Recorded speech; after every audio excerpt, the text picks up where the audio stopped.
Listen. Listen closely to the silence of the deep woods.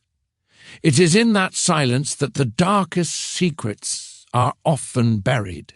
This is not merely a story of crime. It is an archaeological dig into the very nature of human evil, a journey that will span 6 decades, from a child's humble bedroom to the grim confines of a prison hospital. We will not shy away from the darkness. We will examine it, detail by chilling detail. For the next 2 hours, we will unravel the meticulously woven tapestry of terror created by Michel Fourniret, the so-called Ogre of the Ardennes, and his accomplice, Monique Olivier. This is a chronicle of how ordinary lives are brutally extinguished and how a monster is meticulously, piece by piece, constructed. Our story begins, as all stories do, at the beginning. But where does the beginning of a monster truly lie? Is it in the genes, in the stars, or is it in the small, cumulative wounds of a childhood? Michel Fourniret entered the world on April 4th, 1942, in Sedan. But to understand the soil in which this dark seed was planted, we must paint a fuller picture of his world. Sedan was a city strangled by war. The memory of the Blitzkrieg, the surrender of the French army here in 1940, was a fresh, humiliating wound. The air was thick with fear, with deprivation, with the grim reality of occupation. This was not a world of colour and joy. It was a world of grey, of survival. His father, Joseph, was not just strict. He was a man forged in the fire of 2 world wars, a man for whom emotion was a luxury and discipline was the supreme virtue. He was an electrician at the Usine Stom Géant, a local factory. He came home smelling of oil and metal. He demanded silence, order. His mother, Marcel, was a paradox, outwardly domineering, yet inwardly fragile, anxious, smothering her son with a love that felt more like possession than affection. The home was a pressure cooker of unspoken tensions. Young Michel was a contradiction. At school he was a brilliant student, especially in science and mathematics. His teachers noted a sharp, analytical mind. But on the playground, he was a ghost. Painfully shy, socially awkward, he couldn't look his classmates in the eye. His refuge was the natural world.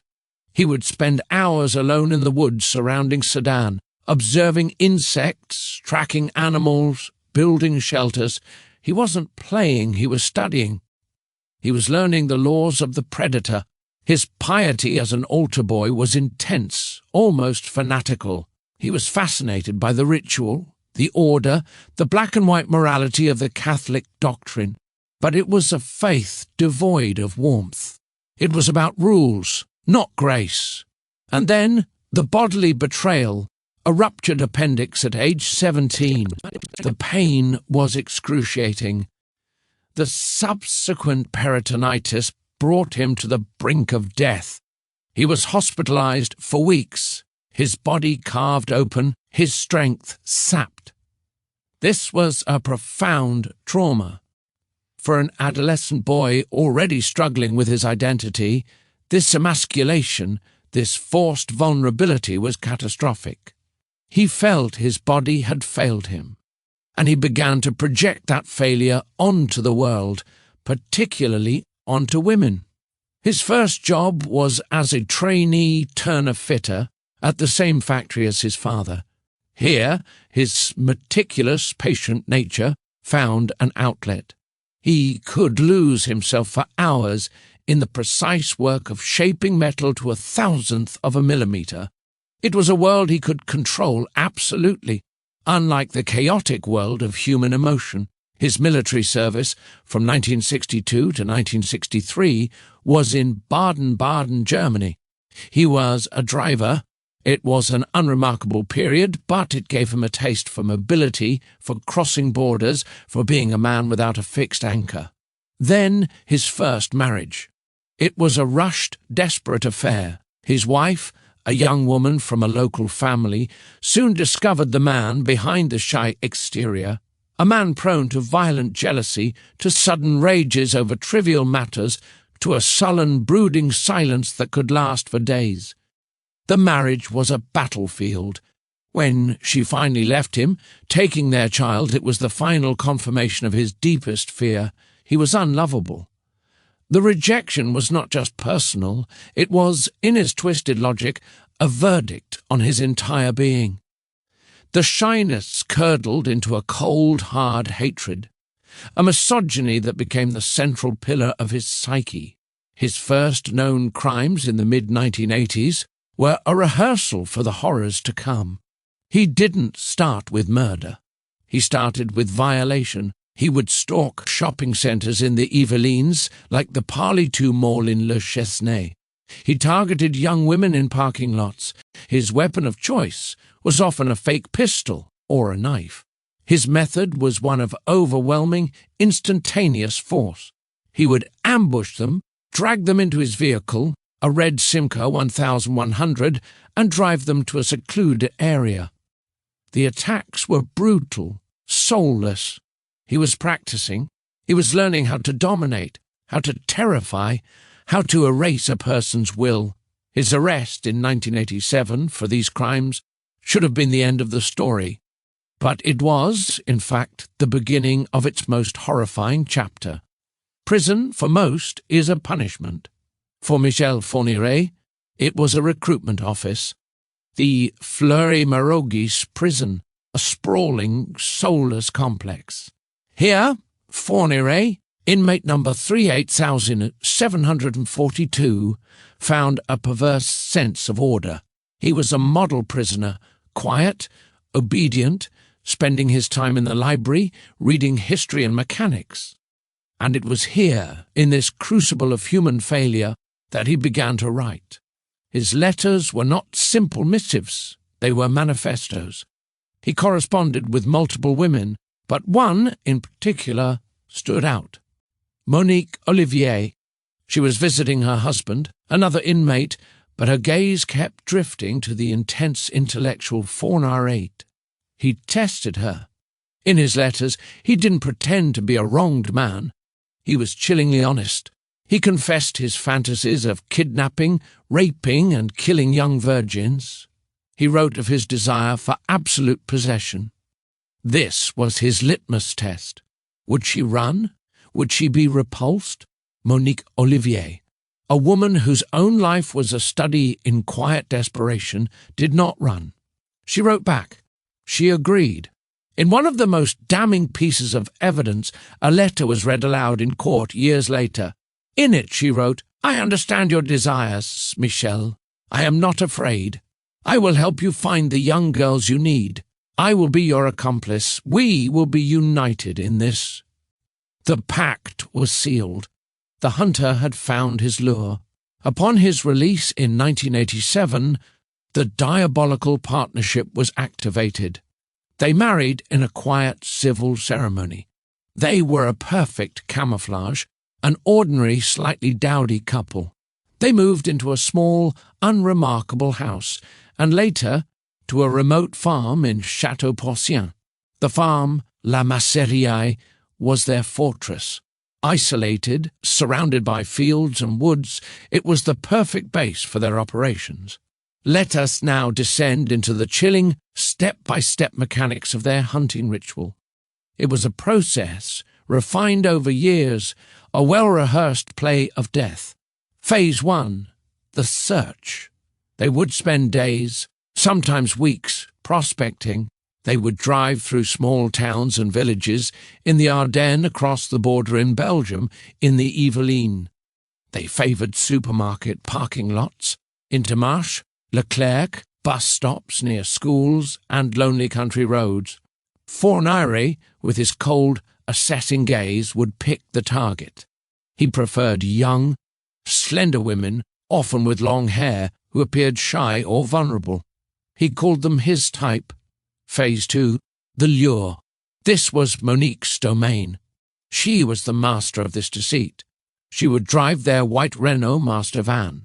Often, their young son was placed in the passenger seat, a living, breathing token of innocence designed to disarm any suspicion. She would approach the chosen girl.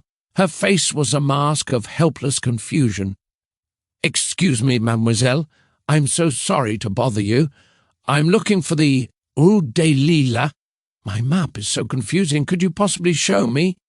Or, oh, thank goodness, a strong young person. This package is so heavy, and my back. Could you be an angel and help me lift it into the van for just a moment?" The performance was flawless. She was every girl's grandmother, every kind aunt. Phase 3, the snare. The moment the victim stepped within arm's reach of the van's sliding side door, the illusion shattered.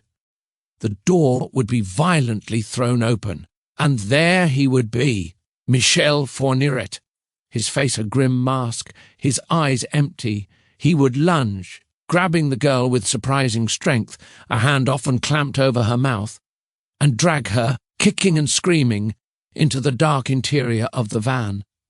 The door would slam shut. The world outside vanished. Phase 4. The captivity. Inside, the van, why?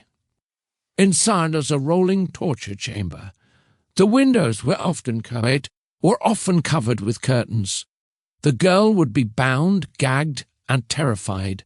Fourniret would then drive for hours aimlessly to disorient her. He would often play loud classical music on the radio, Bach, Mozart, to drown out any sounds. He later told investigators this was his signature. The juxtaposition of sublime beauty and absolute horror is almost too much to comprehend. Phase 5, the violation. He would take them to a secluded spot, a remote forest, a deserted farmhouse, or even back to his own home when his son was away. The sexual assaults were acts of ultimate domination, of hatred made flesh. He was not seeking pleasure, he was seeking annihilation of the other. Phase 6, the murder. The killing was always cold, methodical. He favoured strangulation, with a rope, a cord, his bare hands. It was intimate, quiet, and required sustained effort. It was the final act of control. In the case of Isabelle Laville, he not only strangled her, but also shot her in the head with a .22 long rifle-caliber gun. When asked why, he coldly stated, to be sure. Afterward, he would often wash the body, a bizarre and morbid ritual of purification. Phase 7, the disposal. He was a forester at heart. He knew the land. He would bury his victims in shallow graves in the woods, often choosing places with distinctive trees or landmarks so he could find them again. He was a gardener of death, planting his terrible secrets in the soil. For other victims, like Natasha Danais, he weighted the body and threw it into a river or canal, consigning them to the water. Phase 8, the trophies. He was a collector. He kept a meticulous archive of his crimes. He stole his victims' jewellery, their identity cards, their driver's licenses, their photographs. He hid these souvenirs in secret compartments in his workshop, in metal boxes buried on his property. These were not just trophies, they were proof of his power, a perverse scrapbook of his conquests. Let us put names to this horrifying process. Let us remember them. Isabelle Laville, 17, 1987, hitchhiking near Jean. The first with Monique, found in the woods of Saint-Martin-sur-Oc. Fabienne Leroy, 20, 1988, disappeared from affair in Trelaz. Her body was found in the Loire River. Jean-Marie Desrameaux, 18, 1988, abducted from a parking lot in Charleville-Mézières, strangled with a rope. Elisabeth Brichette, 19, 1989, abducted from Namur, Belgium, strangled. Natasha Danais, 13, 1990, a child, abducted from Nantes. Her body was thrown into the Loire. Céline Chison, 18, 2000, disappeared from a parking lot in Bertrix, Belgium. Mananya Thumpong, 13, 2001, an exchange student from Laos, disappeared from a park in Nancy. Her body has never been found. The investigation was a sprawling, frustrating puzzle. Police in multiple French departments and Belgian provinces were chasing ghosts. They had a composite sketch of a man with glasses and a moustache. They had reports of a white van, but no solid leads. Fourniret was a phantom, his cross-border movements making coordination difficult. He was always one step ahead, his ordinariness his greatest weapon. No system, no matter how perfect, is immune to chance, to human error, or to human courage. The first crack was a tiny one. In 2001, during the abduction of Mananya Thumpong in Nancy, a witness saw a struggle near a white van and noted a partial license plate. The lead went nowhere immediately, but it was a thread. The second crack was wider. On January 25, 2003, in the town of Tournai, Belgium, they targeted Farida Heligouach, a 23-year-old trainee nurse. The ritual unfolded as always. Monique's plea for help, the open van door, Fourniret's lunge. But Farida was different. She was a fighter. As the van sped down the E42 motorway towards France, she managed to wrestle partially free. In a moment of sheer, desperate bravery, she managed to force the sliding door open against the wind resistance and the speed of the vehicle. Imagine the scene, the roar of the engine, the blast of cold air, the blur of the asphalt rushing past. She didn't hesitate. She threw herself out, tumbling onto the hard shoulder of the motorway like a rag doll, bruised, battered, but alive. Miraculously, she was not run over. She was picked up by a passing driver and taken to the police. She gave a detailed description of her attackers and the van. This was no longer a missing persons case. This was an attempted kidnapping with a living, breathing victim. The net began to close. Fourniret and Olivier were arrested for questioning.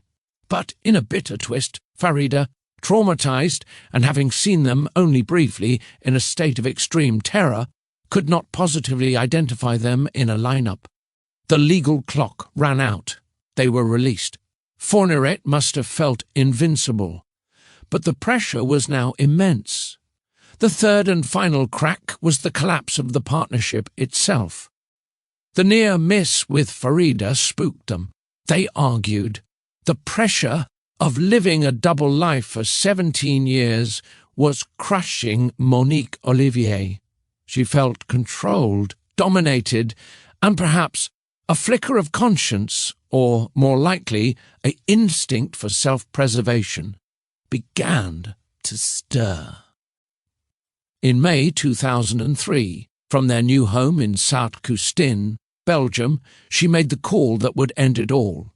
She contacted the French gendarmes, the ones investigating the Estelle Mouzin disappearance.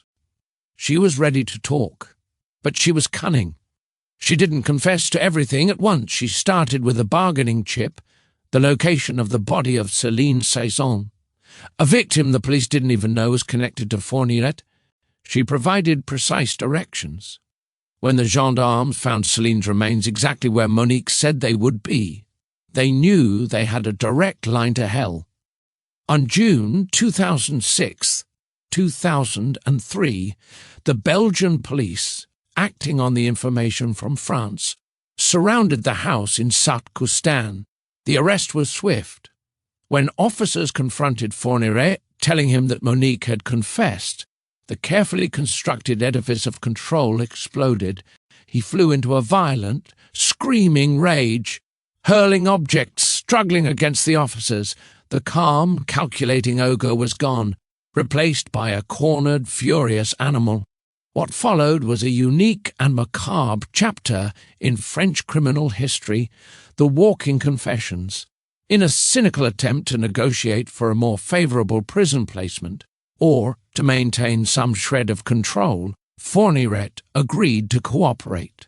Dressed in a white forensic suit, surrounded by police, magistrates and archaeologists, he led them on grim processions through the forests he knew so well.